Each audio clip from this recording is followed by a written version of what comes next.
Bem-vindos ao Biblioteca Destilada. Hoje, a gente vai destravar uma fórmula que muita gente considera até perigosa, e ela vem direto do livro Os Segredos da Mente Milionária.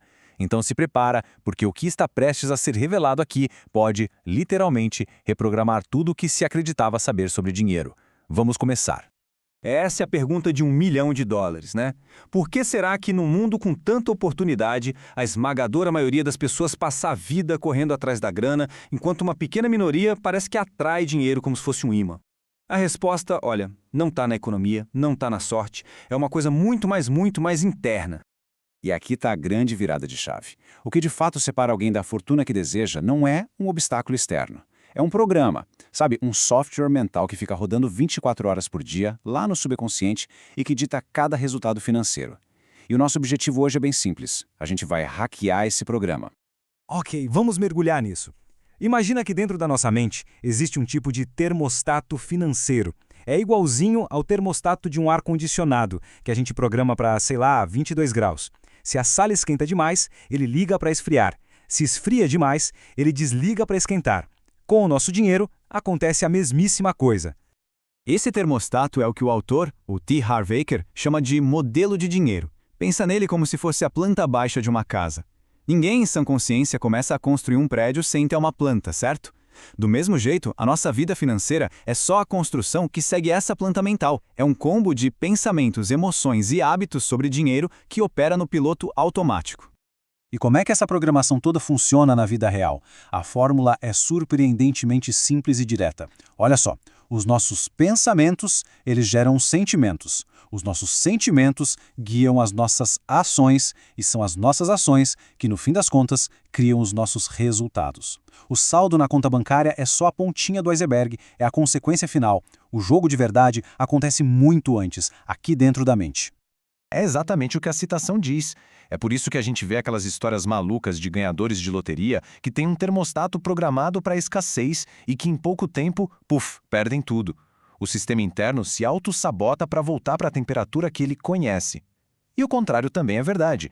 Milionários que quebram, muitas vezes, se reerguem rapidinho. Eles podem perder o dinheiro, mas nunca perdem a mente milionária que construiu tudo aquilo.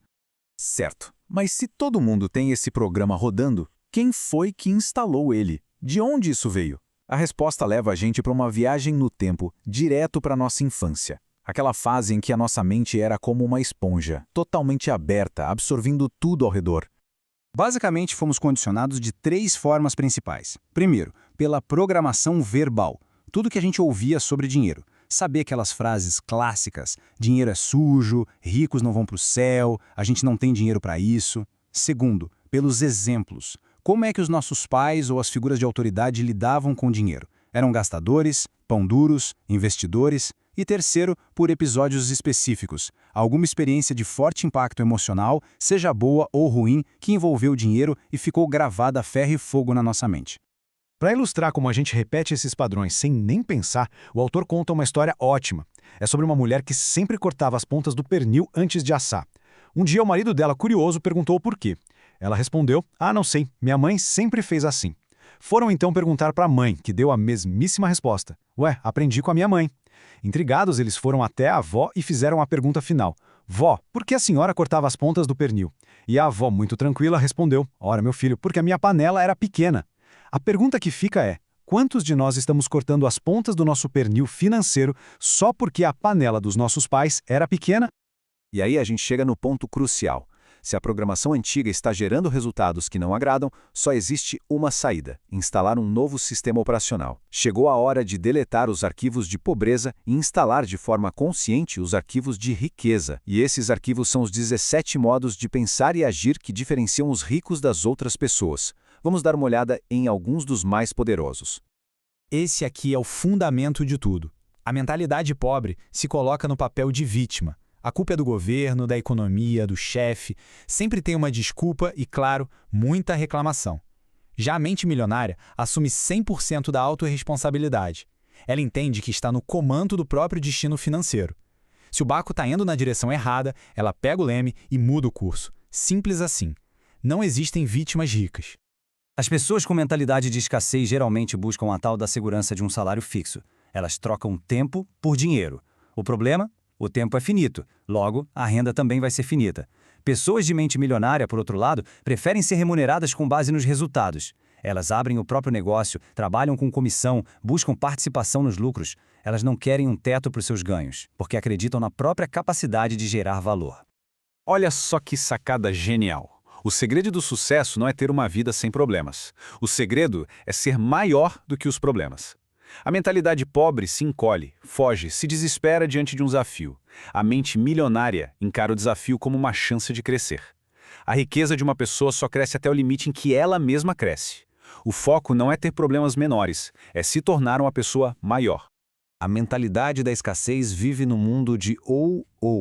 Ou se tem uma carreira de sucesso ou se tem tempo para a família. Ou se ganha muito dinheiro ou se faz o que ama. A mente milionária opera na lógica do e. Ela se pergunta, como eu posso ter as duas coisas? Essa simples pergunta força o cérebro a pensar fora da caixa, a buscar soluções criativas. Sim, é possível ter sucesso e tempo de qualidade. É possível ganhar muito dinheiro fazendo o que se ama. Agora, para a gente fazer uma análise completa e honesta, é fundamental olhar para o outro lado da moeda. Essa filosofia de criar a própria realidade é extremamente poderosa, mas ela não é uma verdade absoluta e tem alguns pontos que merecem, sim, uma reflexão mais crítica. É crucial ter uma visão equilibrada. Alguns críticos apontam que o livro pode simplificar demais as coisas, ignorando fatores sistêmicos reais como desigualdade social, crises econômicas. A ênfase total na cultura do esforço pode levar ao esgotamento, o famoso burnout. E em casos mais extremos, existe o perigo de culpar a vítima, desconsiderando todo o contexto social e econômico dela. O ideal é buscar um equilíbrio, entender o nosso poder pessoal, mas sem ignorar o mundo real ao nosso redor. Muito bem, depois dessa parte teórica toda, que tal a gente ir para a prática? Afinal de contas, conhecimento sem ação é só entretenimento, não é mesmo?